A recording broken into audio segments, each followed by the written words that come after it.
how does trauma affect someone long term? I like to say the central nervous system never forgets. So at times you can have trauma responses.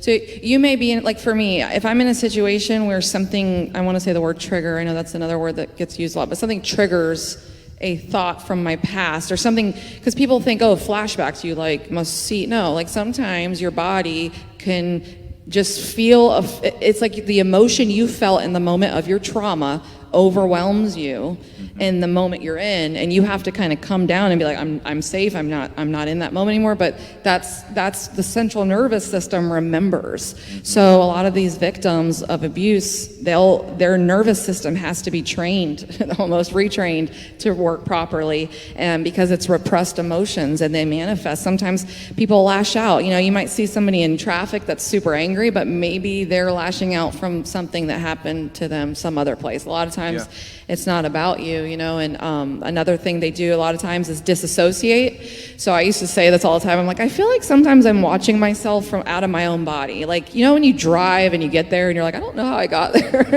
That's what disassociation's kind of like. So basically you learn to go out of yourself to cope with the trauma you're in. So if you're in a bunch of trauma, like as a child, I would daydream a lot because it helped me to cope with the trauma I was in.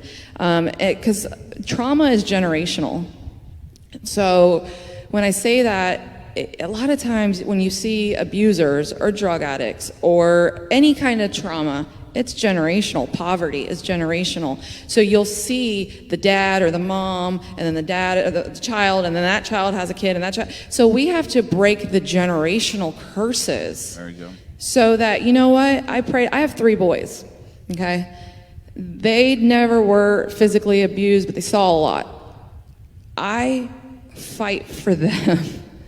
I don't want them to ever do that to a woman or have that done to them.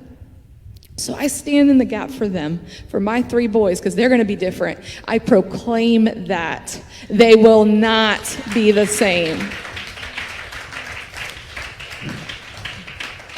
So we have to stand in the gap for the generations coming. We can change this.